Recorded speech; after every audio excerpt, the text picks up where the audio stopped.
Welcome to the Grand Shorts, a part of the Grand Podcast.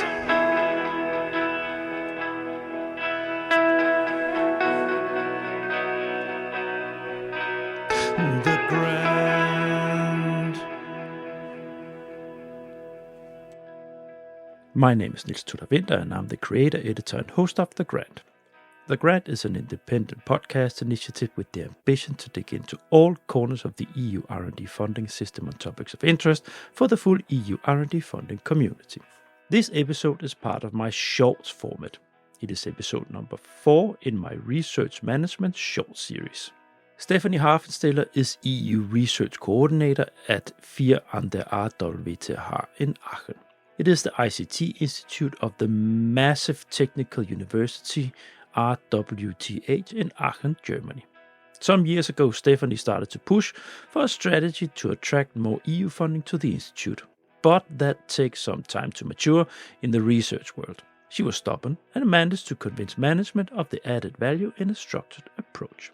We agreed to make a short series with focus on this process and giving tips and tricks to other research institutes who go through the same process. Here in the 4th episode, we zoom in on training and capacity building and how to secure a strong build-up of internal knowledge and expertise in your research management strategy. You can still win a mug for the best comment, so stay tuned on LinkedIn when I push for your comments for the next month. Please enjoy.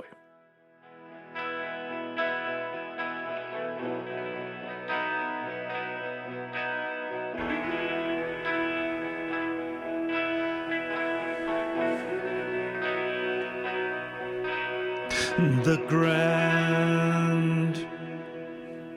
Welcome to the Grand, the EU funding podcast.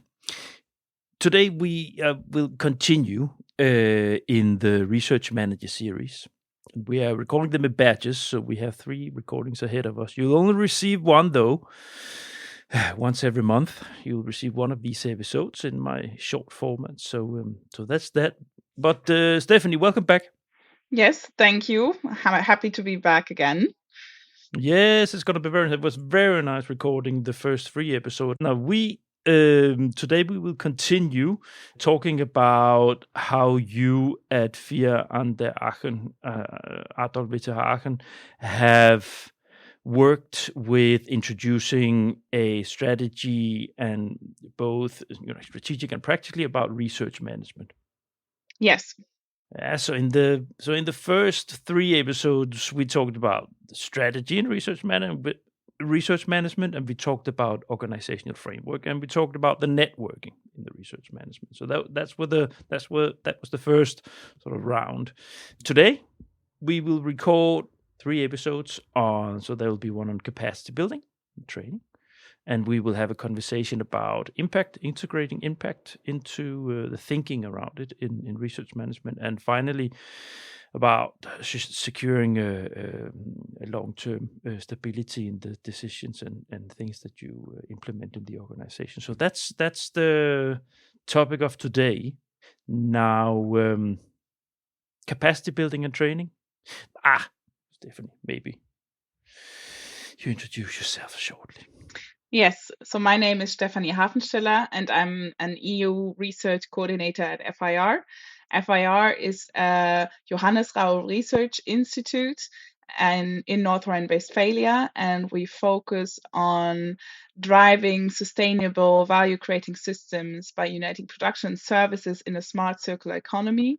And we work together very closely with industry, so we're very impact-driven and focused on applied research. Yes, you are, and you also so you are an institute in the big picture of RWTH Aachen, which is a huge technical university in North Rhine-Westphalia in Germany. I actually think you're the largest one in Germany, technical university, no? Well, I'm not sure. We're one of the largest. There's also the TU München, so they are quite big as well.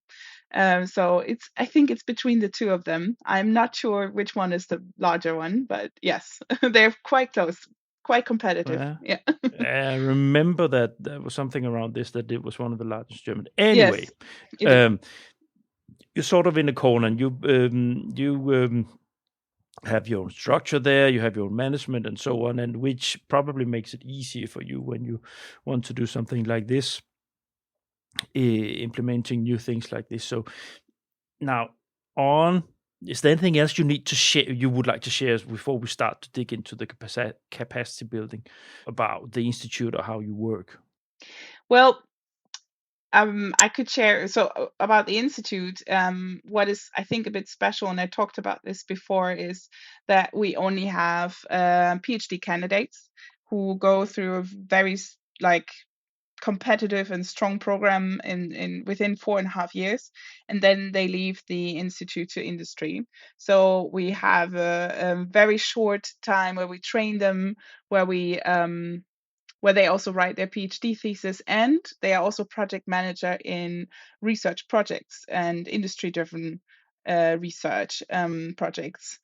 So yeah, it's quite how you say, like a short process, and they have to learn a lot in a very short amount of time, and that brought us to the need, or like the challenge, that we had to preserve this knowledge training aspects that we give to the PhD candidates in an organizational way, because in the past we struggled because it was really focused on individuals and person knowledge and peer-to-peer learning.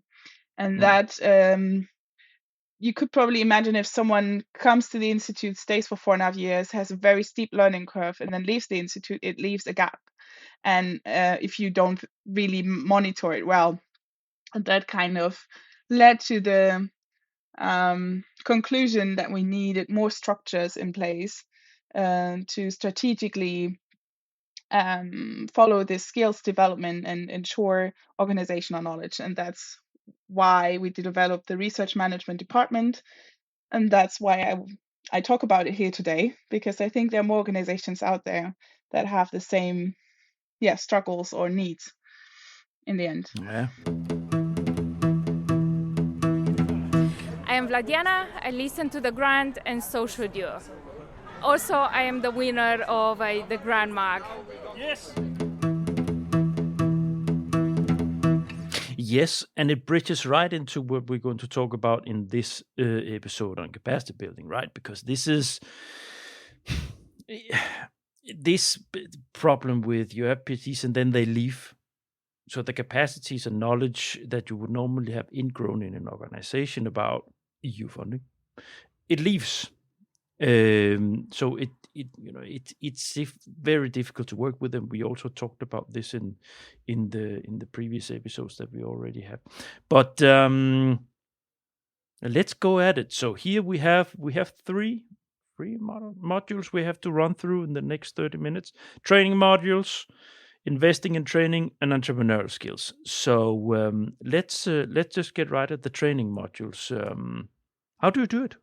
How do you work with this element, Stephanie? Well, so the thing is, we're still building that up, but again, we came from a situation where I always did training on the job. So we decided on doing an EU research proposal, and we always have the mission to not only include advanced researchers, but also young ones.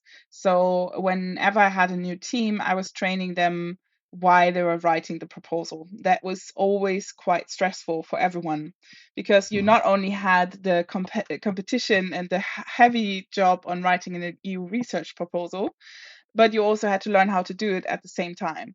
And of course, I mean, it's practical to learn on the job, but it exhausts you quite easily.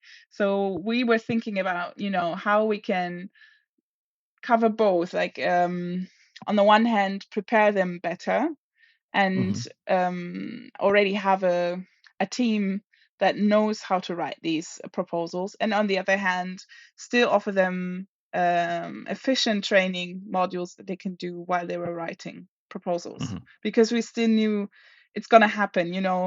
There's someone someone from industry proposing, let's do a research proposal on this topic or that one.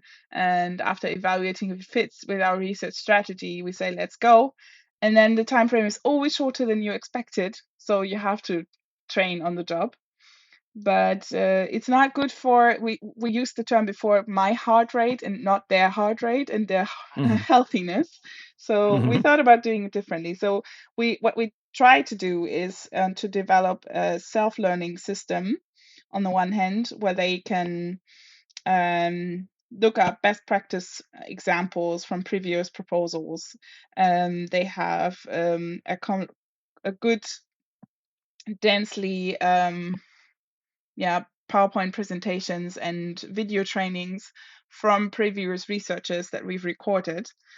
Yeah. And then we support this with that's at least what we still want to do, like individual training modules that we incorporate into daily business life, where we just give them 2 hours or something within 1 month, where we always pick up on some topic and dive into that, and that has to relate with EU research, and then do one-on-one support as well. So to build it modular and according to their needs, and ensuring more stability and reliance on building EU capacities or like EU knowledge within the organization. Yeah. So when you say that you have individual modules and one-on-one, my best guess is that you would then, because it's not a big institute, so you maybe take the situation that you know that they are in, or the things that they sit with specifically, and then sort of make that part of the training. Is that do you do that? Yes, basically. So they know, like the head of departments, they appoint people who are going to support the EU proposal, and then I want to have a toolbox ready on what to tell them and how to train them to get into the proposal writing mode. And it doesn't only incorporate, how to read a proposal call text, or how to translate this into a proposal, the call text, but also a lot of people management, especially in consortial projects. There's so much more about aligning with the different partners from different countries, finding the right tone, knowing, sometimes you are in a team where the others are more experienced and experts than you are, and you're still supposed to lead them, and you need to be able to manage this consortium of partners and build it up, and have I think these project management skills are so essential to it as well, and not only how to write an EU proposal, but how to manage, at least if you're doing consortium-based projects, which we do, how to handle this consortium, and teaching them soft skills and project management skills, and how to be very persistent on it. And we do better, and sometimes we still need to improve. So it's a long-going process.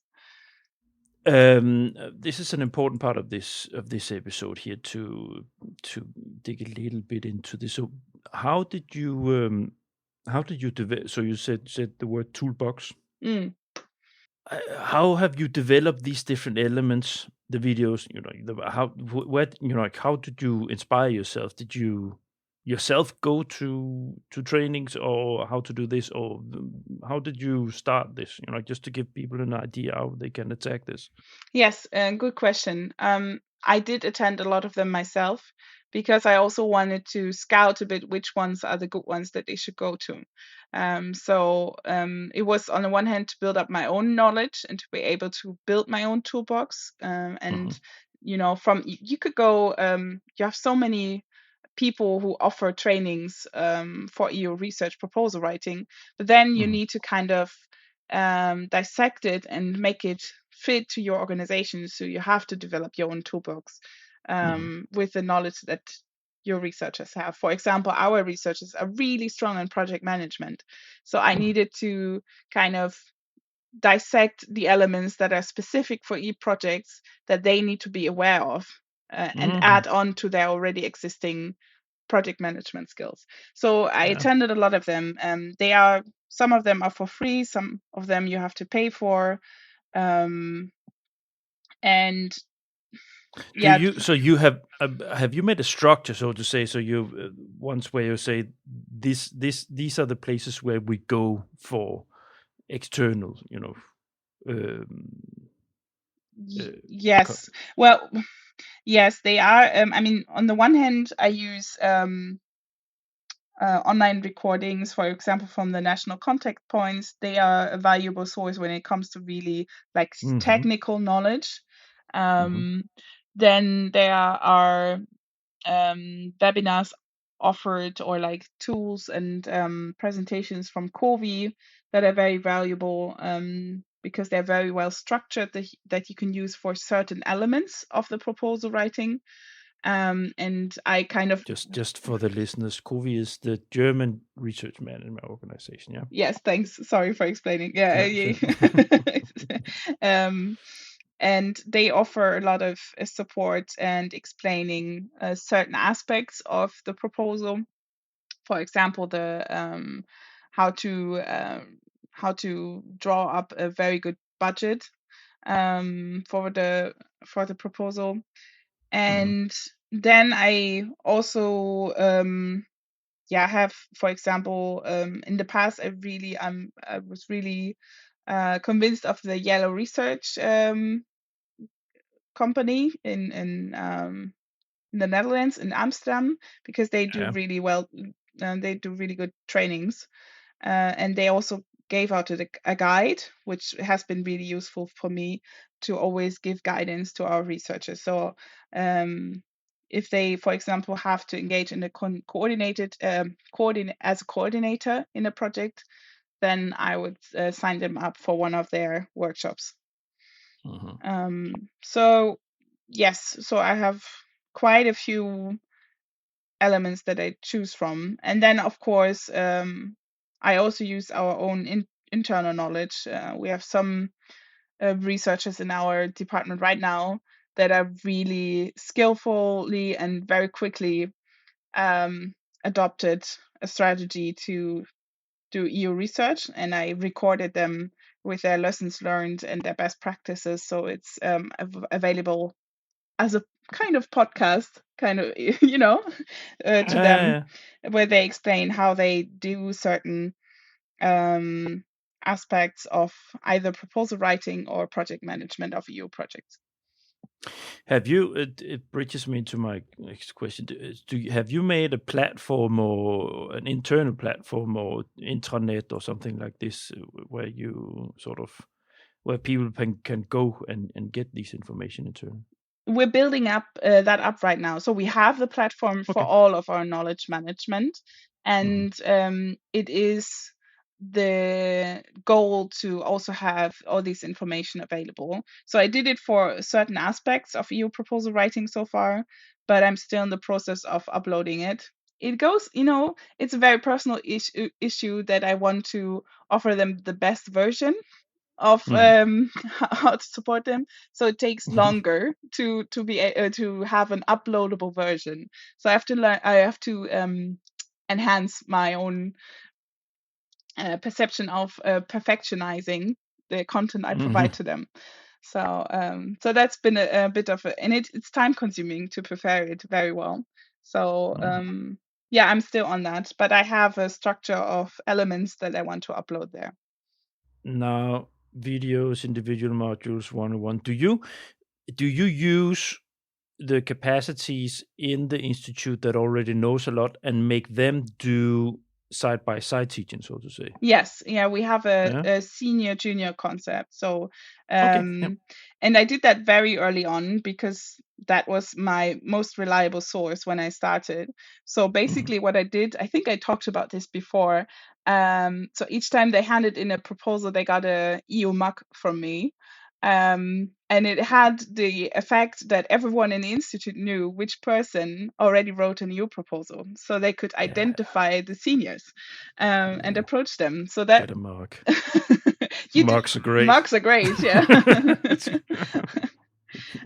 So that was really helpful. And also a bit of an appreciation for the people who already handed in proposals. And we always invite them as coaches. So the more advanced, the seniors that already have been writing EU proposals, they are coaches for new proposals, or even they have to write proposals again. Yeah, so, and then again, as I said, we record them and make their knowledge available even when they leave the institute. So that's kind of the goal. Yeah. So it's all building stones to make sort of a cultural change around this continuous learning, right? Yes. It's little things that both soft and hard. It's learning the tough things you need to learn, and then soft push nudging with a mock, like stuff like this.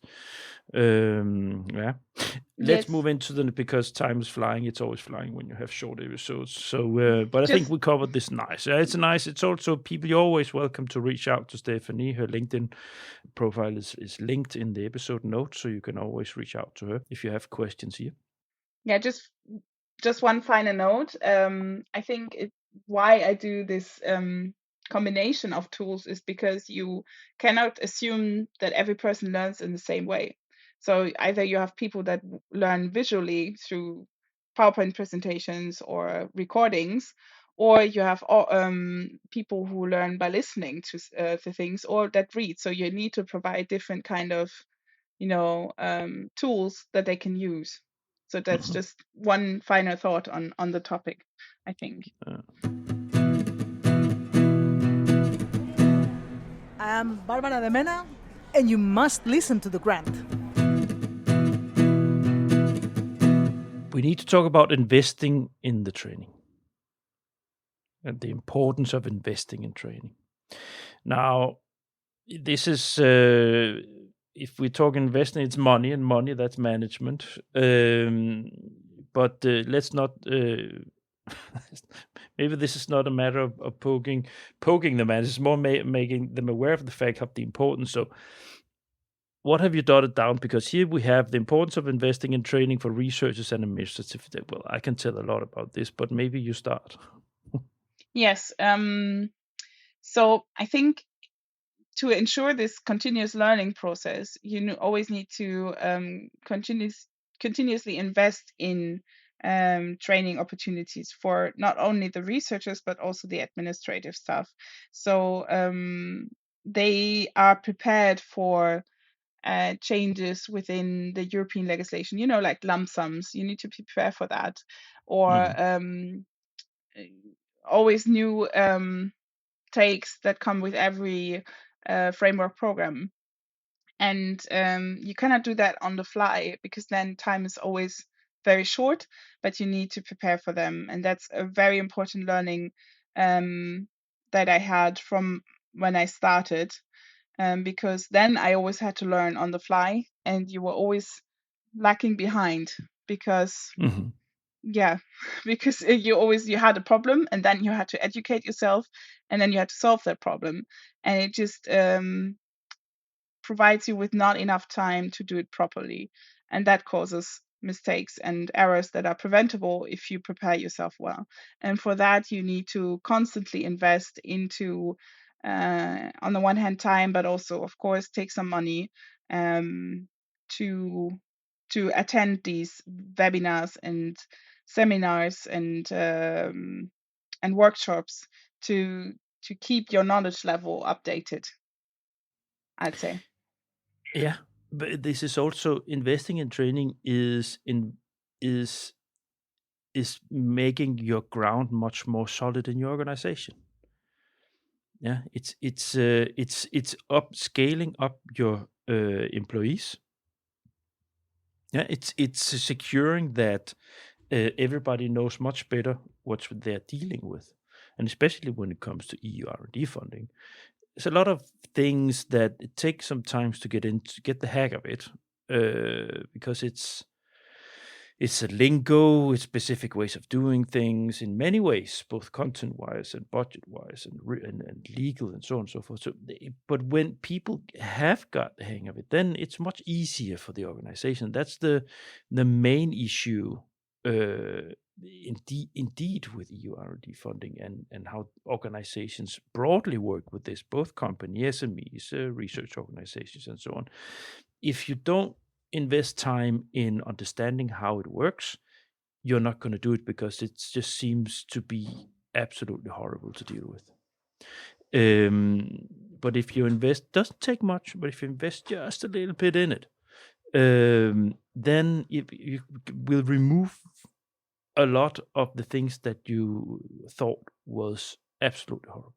Yeah. Maybe to draw a picture, you wouldn't decide on doing a bicycle tour, a long run, if you didn't even start learn how to ride a bicycle. That's two different things. You just if you do both at the same time, you're not gonna reach the end. So you need to prepare for that. Yes.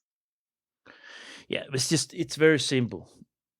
It's just very simple, Yeah. It's any organization, and now we're talking about research organization. Any research organization that is investing in, it doesn't have, like, best is of course to have research manager allocated, investing in a person or more persons dedicated to this, and also investing in the researchers themselves to understand better. It's just going to be much. First of all, it's going to be a much better experience for everybody. You might also be able to carry home more funding Yes. for the organization. That's not a promise, but what is a promise is that with doing this and engaging the organization in EU R&D funding, you will get more contacts abroad, international context within research and industry that will help the organizations in many other ways. You will also get some funding, but it's the secure thing is that you will develop a network that you didn't have before. Yes, and also, if you already have the knowledge, you're way faster in applying that knowledge and also improving it. So I when I look back into the first education phase that I had to come with EU proposals, it was much harder to develop a very good proposal, and it's just something very natural that with time and experience and keeping up the learning process, you become way more efficient. So it's much easier to draft up an EU proposal and handle the consortium when you have more experience with it. But that's just natural, yeah. And it helps improving, on the one hand, your own qualifications, but also the one of the organization itself, because it becomes incorporated into a way of thinking, how to deal with proposal writing. And it's also very well preparation for writing national or regional proposals, which oftentimes the researchers, at least that's what they say, think are more easier to write than EU proposals. So once you mastered the way how to write EU proposals, it's easier to write very good national and regional research proposals. At least that's what they say. Yeah. For sure. Normally it's the other way around. You would start with a national funding, and then, but if you have started with EU fund, then you're definitely going to be just fine with national funding. Yeah. For most countries, anyways. I've heard Italy shouldn't be that easy. No. We are moving towards the end of this episode. The last block we have here, entrepreneurial skills. Yes. Yeah. Yeah, that's maybe a specific aspect of our institute that we started to focus on more and more in the recent years. And it's part of the thinking that overall within these 4.5 years, the employees or like the researchers are supposed to have kind of a qualification matrix that they fill out, So you have all kinds of qualifications you gain within this 4.5 year time. So you learn how to write proposals, you learn how to manage projects, you learn how to deal with the funding ecosystem, soft skills, like gender, dimension, etc. And then you also have the add-on that we want to foster entrepreneurship within our environment, because it is quite focused on innovation. So we want to enable them to be able to start their own business if they have the ambition to do so. And we found mechanisms that allow us to do that in cooperation with the with the research institute. So which gives them more security as well. If you want to build up your own startup, there's a lot of risk attached to it. And doing it together with a research institute, it reduces the risk a little bit, and it also gives you access to different possibilities of funding. So educating them how to become entrepreneurs and attach it to the research institute, it has a lot of benefits for us and for them. Yeah, but this is vital, of course, in the research, especially the engineering world, and in your corner is ICT engineering, right? Mm-hmm. You have a lot. It's very, very normal for students that they have something they follow. It's an idea, and then they get an idea of how they can make a business out of that. It's universal. Huh? Yeah. So, and funding is tied very closely to this process of jumping into this, because many of them will need, because they're not just going to get venture capital like this, or like people investing in an idea just like this, So funding and the knowledge of how the funding system works and how to deal with that.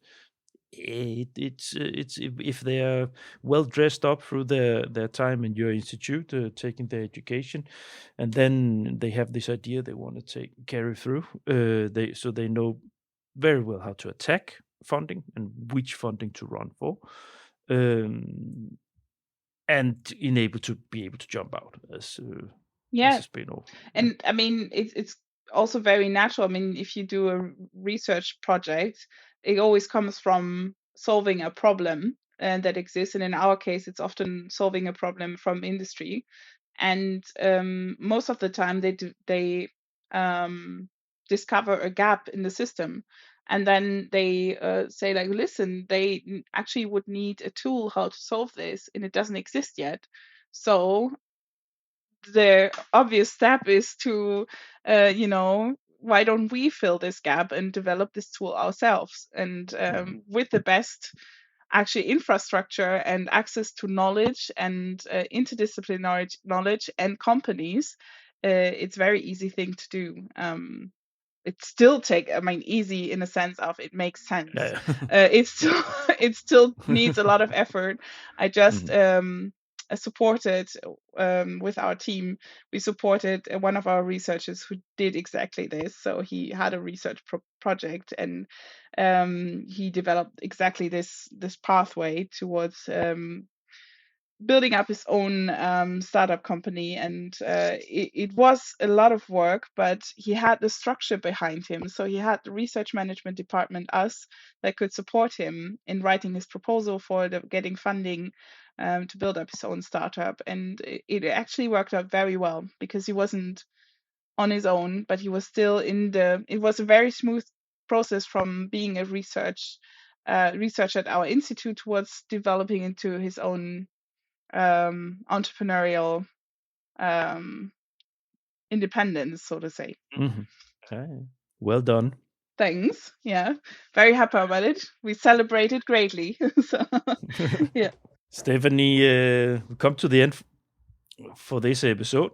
Yes. So we're just going to shut this down, and we will move directly into recording the next one. You listeners out there, you'll have to wait a month to listen to the next one. Now, thanks for this. Let's say goodbye to dear listeners and see you next month. Bye. Bye. Thanks for listening to this episode of The Grant. Want to win the mark? Well, Find this post on my personal LinkedIn profile or the Grant LinkedIn site, share your thoughts, throw a question, or give us feedback.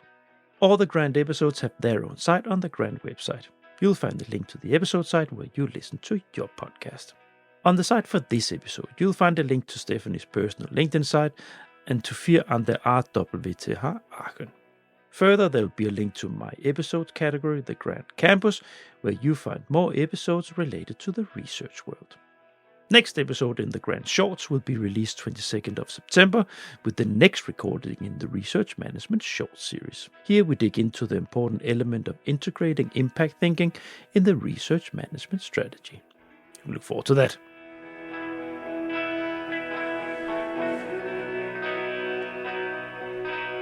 The Grant.